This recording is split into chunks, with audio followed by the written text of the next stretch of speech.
Hello guys, how are you, welcome. आप सभी का स्वागत है दी रेडिएंट स्टडी में। आप सभी कैसे हैं? हमने यूपी लेखपाल से रिलेटेड जो हिंदी की क्लास शुरू किया था, मेरी पहली क्लास हुई थी, लेकिन उस पहली क्लास से थोड़ा सा और मैं आगे जाना चाहता हूँ और मतलब पहले आना चाहता हूँ, इसलिए उस क्लास को मैं कंटिन्यू नहीं कर रहा हूँ। थोड़ा सा पहले आके तब वर्णमाला से मैं शुरू करूँगा। पहले थोड़ी सी उसकी हिस्ट्री जान लें कि हिंदी की शुरुआत कहाँ से हुई थी, हिंदी को हमने कैसे जाना और हिंदी कितनी साल पुरानी सभ्यता है। इन सब सारी चीज़ों को जानना मुझे ज़रूरी है और हमें क्या क्या इसमें सिलेबस पढ़ना है और क्या क्या जानना है। आपको मैं बता दूं, हिंदी आपके कंपटीशन के बिहाव से बहुत ही इम्पोर्टेंट है और जितनी भी सारी चीज़ें हैं आपकी, चाहे यूपी लेखपाल की बात करें, यूपी ट्रिपल एससी की कोई भी वैकेंसी हो, पीसीएस की कोई वैकेंसी हो, चाहे यूपी पीसीएस की बात करें, बिहार पीसीएस की बात करें, तो इसमें हिंदी पूछता ही पूछता है। ठीक है, तो हिंदी के एक एक चैप्टर को, एक एक पाठ्यक्रम को, एक एक सिलेबस को हमें जानना बहुत ज़रूरी है।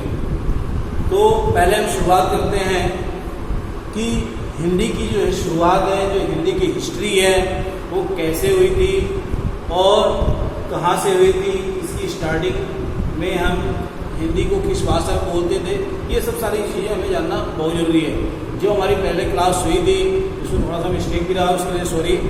और उस क्लास से मैं पहले आना चाहता हूँ और फिर उस क्लास वर्णमाला को हम कंटिन्यू करेंगे।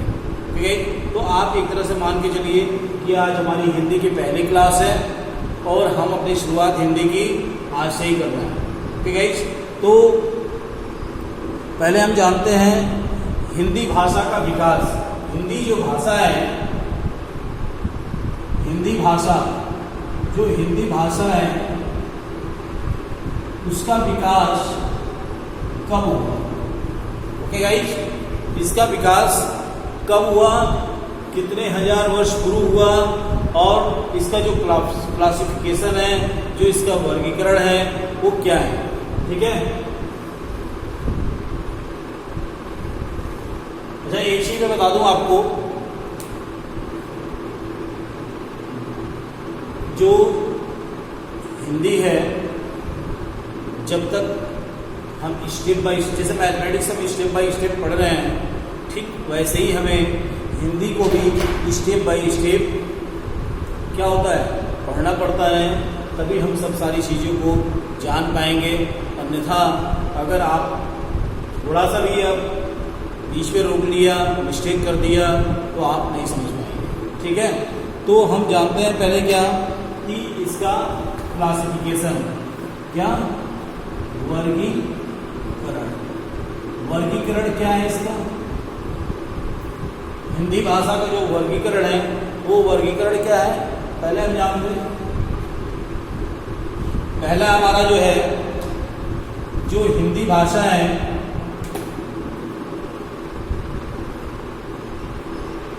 हिंदी भाषा जो हमारी हिंदी भाषा है,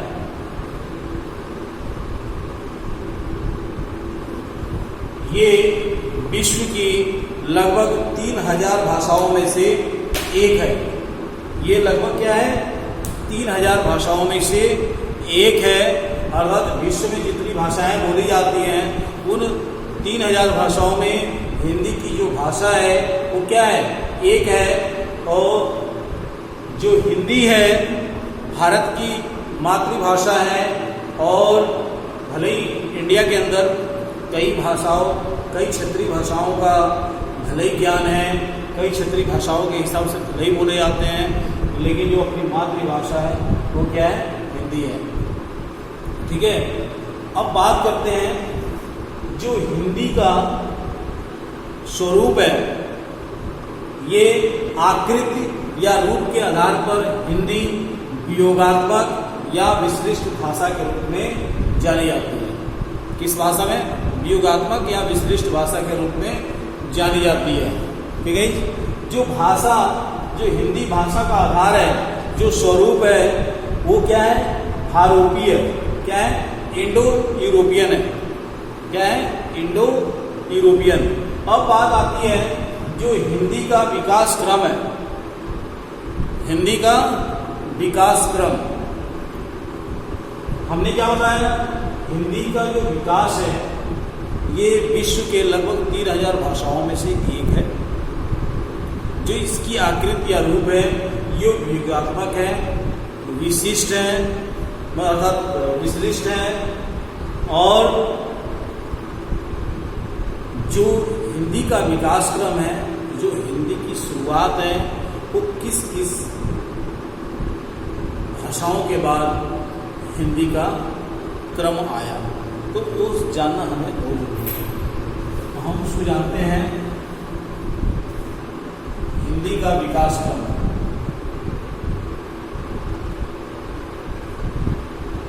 हिंदी का विकास क्रम, हिंदी का जो विकास क्रम है वो हमारी शुरुआत होती है, पहले किससे होती है? संस्कृत से। किससे होती है? संस्कृत। उसके बाद ये विकास का क्रम है, ये क्या है? विकास क्रम है। उसके बाद क्या आती है? पाली। क्या आती है? पहले क्या था? संस्कृत, उसके बाद पाली, उसके बाद प्राकृत,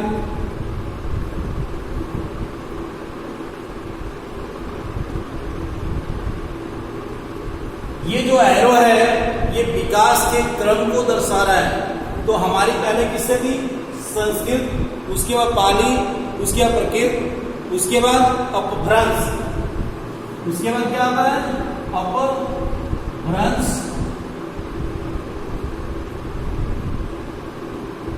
उसके बाद अपभ्रंश के बाद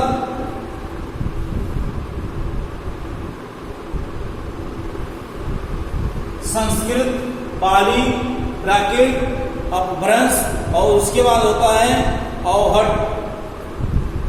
क्या होता है? मैं नीचे लिख रहा हूं, अवहट। और अवहट के बाद क्या होता है?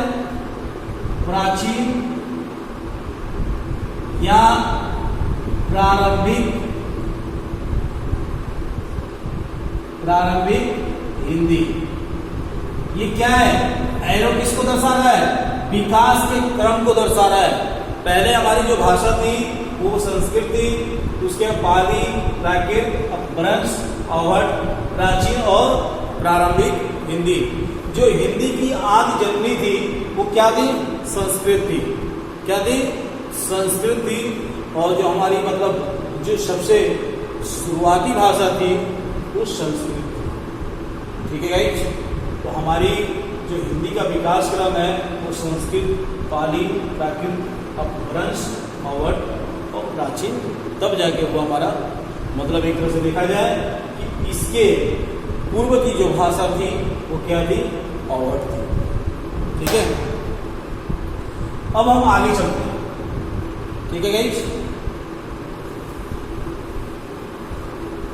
अब बात करते हैं, अभी आपने क्या देखा कि हमारी जो हिंदी भाषा है वो विश्व के लगभग 3000 भाषाओं में से एक है। जो इसका विकास क्रम था वो क्या था? संस्कृत था, पाली था, प्राकृत था, अपभ्रंश है, उसके बाद अवहट। अवहट के बाद क्या है?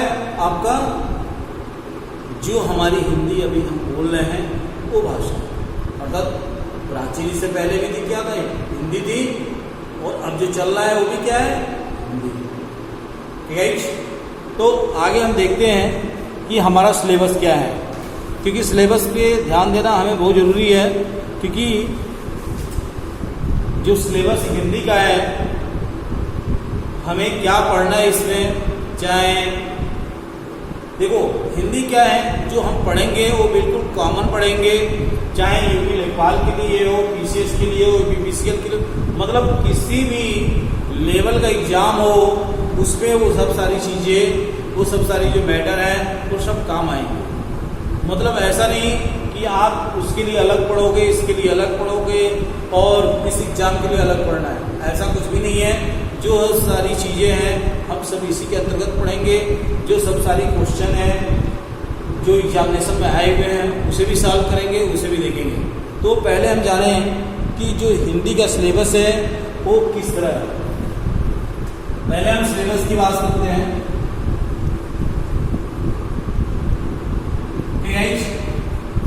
सिलेबस की बात करते हैं। सिलेबस में पहला हमारा जो है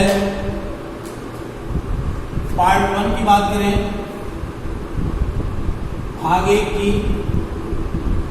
भाग 1 में हमारा आता है जो हमने इससे पहले क्लास लिया था वर्णमाला का, वही शुरुआत होती है। उसमें होता है वर्णमाला। क्या होता है? वर्णमाला। जो वर्णमाला के अंदर जो आते हैं वो कौन कौन से आते हैं टॉपिक, ये जानना हमें जरूरी है। क्या है? वर्णमाला के अंदर तो पूरा एक वर्णमाला का निचोड़ आता है, ठीक है, वर्णमाला, ठीक है। इसके बाद जो दूसरा है वो आता है आपका वर्तनी। क्या आता है आपका? वर्तनी। उसके बाद विराम चिन्ह। क्या आएगा? विराम चिन्ह। उसके बाद आपका आएगा संधि एवं संधि विच्छेद। संधि एवं संधि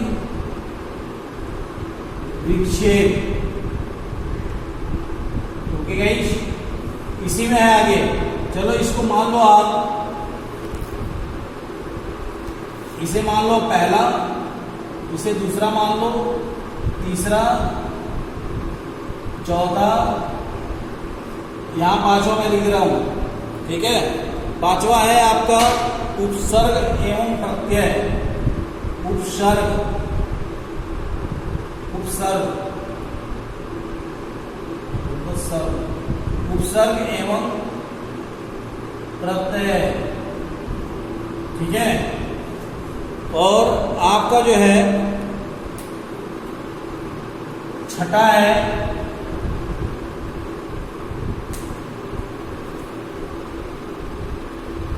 समास एवं समास विग्रह, ठीक है। और 7वां है आपका शब्दावली। क्या है? शब्दावली। शब्दावली में देखो क्या होता है, जैसे आपका विलोम है, पर्यायवाची है, आपका तत्सम तत्सम तद्भव है, विशेषण विशेष है, ये सब सारी क्या है आपके शब्दावली में आते हैं। क्या क्या आते हैं? विलोम है,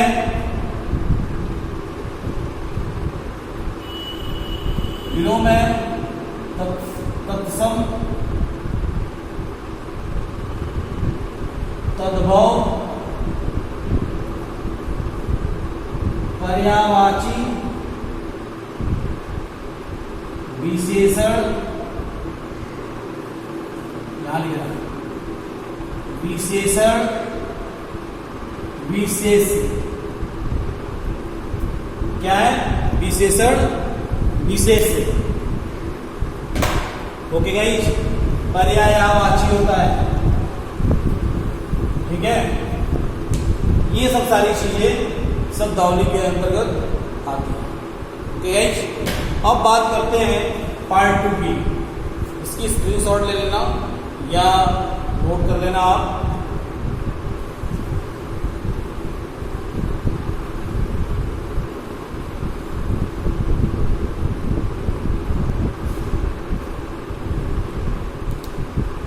पार्ट 2 में होता है आपका संज्ञा। अब बात हुई कि संज्ञा में क्या क्या है, तो संज्ञा में आपका जो है पहला है शब्दों का वर्गीकरण। क्या है आपका? शब्दों का वर्गीकरण, ठीक है। दूसरा है आपका विकारी शब्द। दूसरा है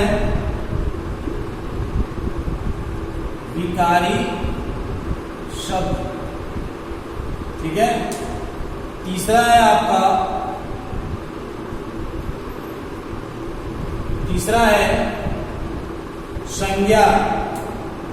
क्या आपका? संज्ञा। तीसरा आपका क्या है? संज्ञा। जैसे वचन की बात करें, लिंग वचन, पुल्लिंग वचन, कारक, ठीक है। क्या होता है? लिंग वचन कारक। चौथा होता है आपका सर्वनाम। क्या है? सर्वनाम। अच्छा, सर्वनाम भी इन्हीं के अंतर्गत आ जाते हैं। लिंग वचन कारक इसके अंदर भी, सर्वनाम के अंदर भी आते हैं आपके, ठीक है गाइस।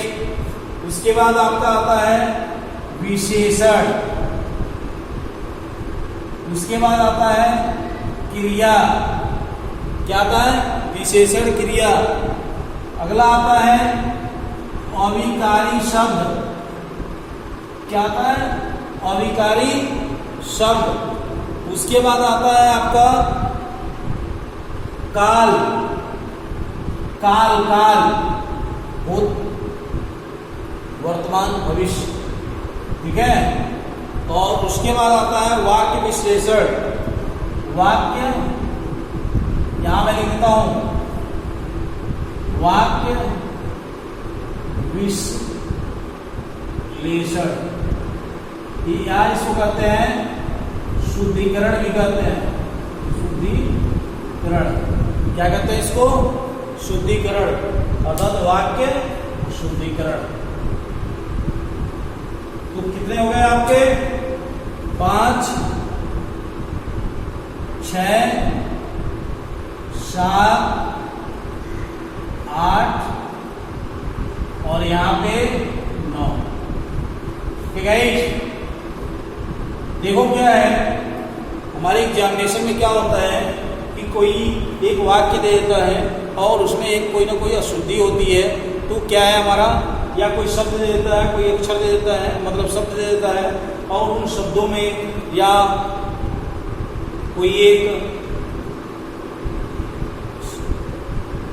एक वाक्य की बात करें, उसमें कोई ना कोई एक अक्षर अशुद्ध होता है, शब्द अशुद्ध होता है, उसको हम क्या करते हैं?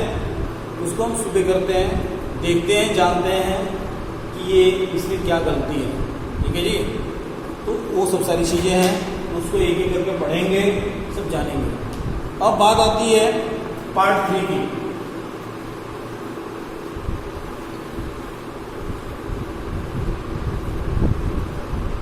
पार्ट 3 जानते हैं, पार्ट 3 का सिलेबस क्या है?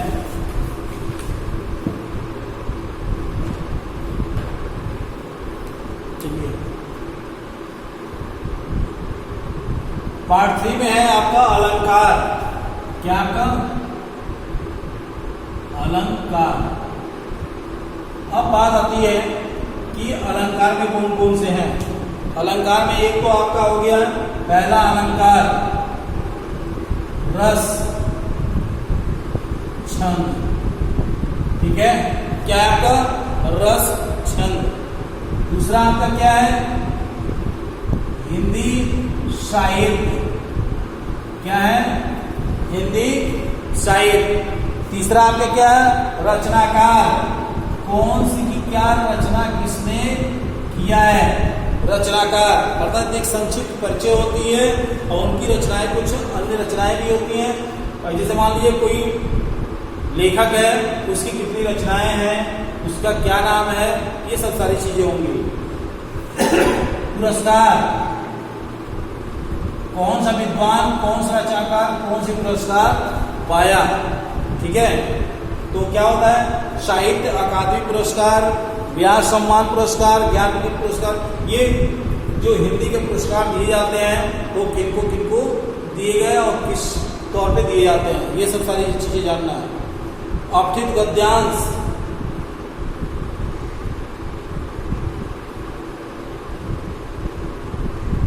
अपठित गद्यांश। उसके बाद होता है पत्र लेखन, पत्र लेखन आपका जो है वीडियो वगैरह में बहुत सारे क्वेश्चन पूछे जाते हैं पत्र लेखन का। पत्र लेखन आपने वीडियो पेपर अगर दिया होगा 2018 में तो इसमें क्वेश्चन जरूर पूछा है। पत्र लेखन अव्यवस्थित क्या लिखते हैं,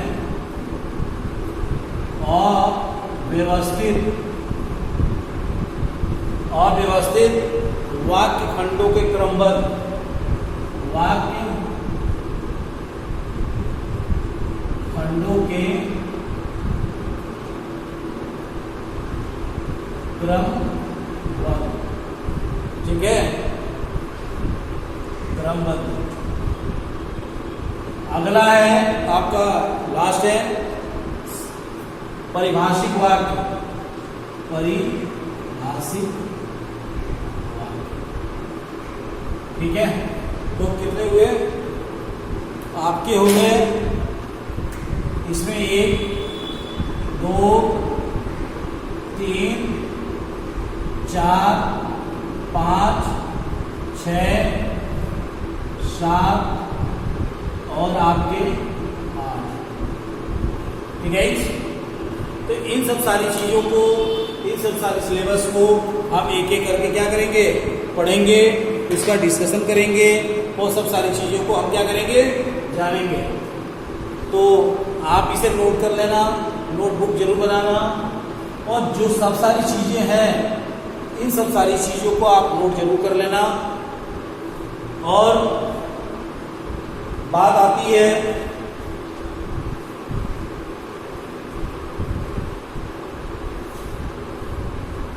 कि